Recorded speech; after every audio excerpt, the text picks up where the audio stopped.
บาทนี้เป็นโมทนาทานเนาะการตักบาตรญาตินามพี่น้องเอ้ยต่อไปก่อนโมทนาทานบาทนี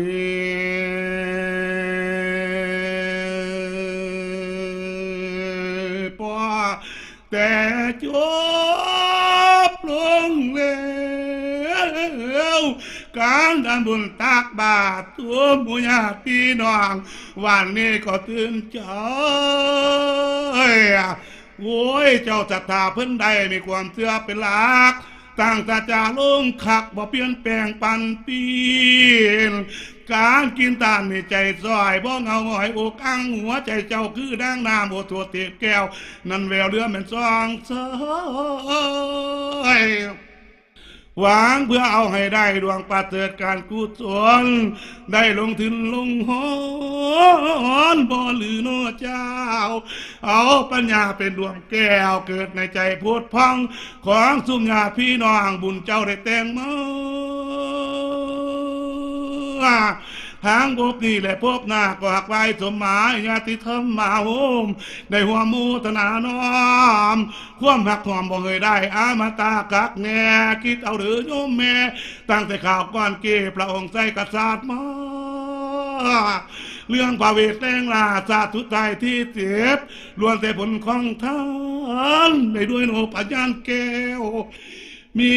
แต่แววเว้าเรือด้วยผลตาอยู่สองจุดประสงค์ยอดแก้วกัดสวมแล้วดังมอยตั้งแต่ซุ้มอามาตย์ก้าวหายจับตัวเนื้อบุรีโอ้ยพระบิดาครับนี่ติว่าเป็นคนบดีได้แต่งต้านปางนานพระองค์ยังท่านสร้างนาเคนตัวประเสริ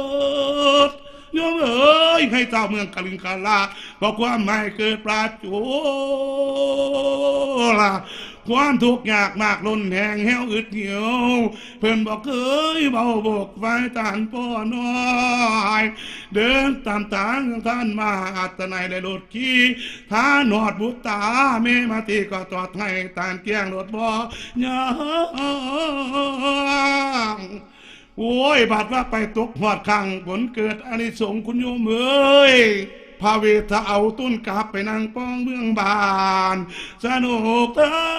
นสนุกสร้างเงินคำเพิ่นแจกจ่ายบุญปลาเพิ่นหลายบ่ถูกยากไงไผกะยองว่าสา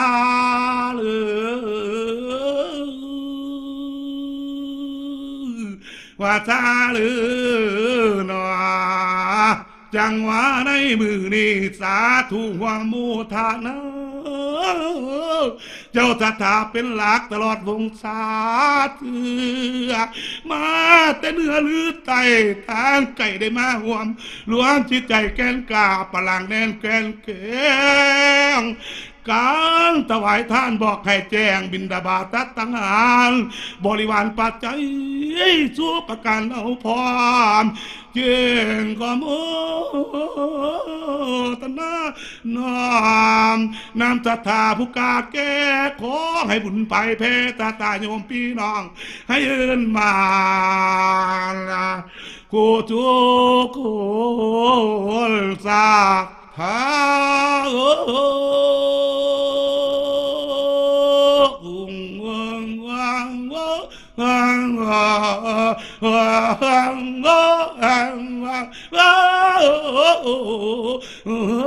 หนอแล้วบัดเนี่ยอัตมาที่ขอเราแถมพรให้แก่ตาตาโยมโอ้ทุกคนเจริญก้าวเป็นสะพานนาวขึ้นเมื่อสวรรค์วิมานเมฆเลยพอเด้อแม่เด้อทุกอย่างมีอาเนกล้นอยากเกลืองอ่อนจะหอมเด้อ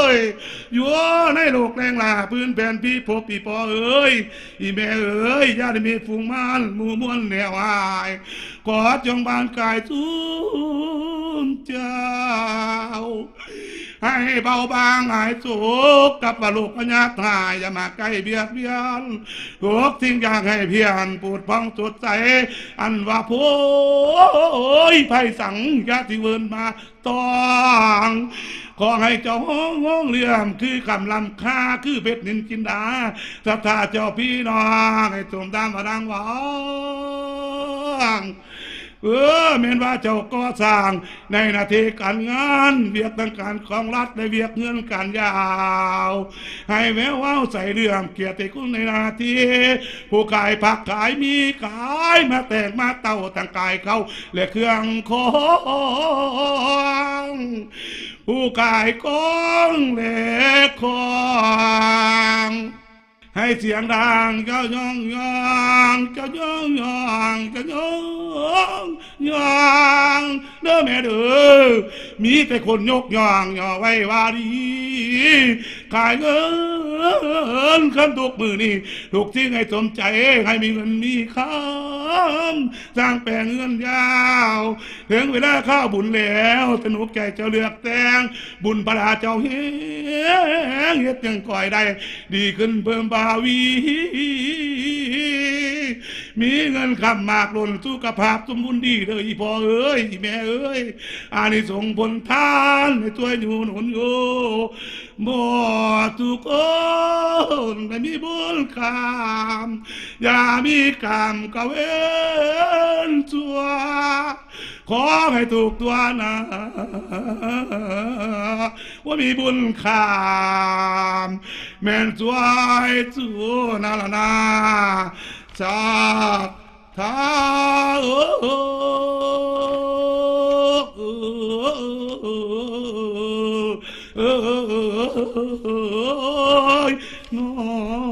นอน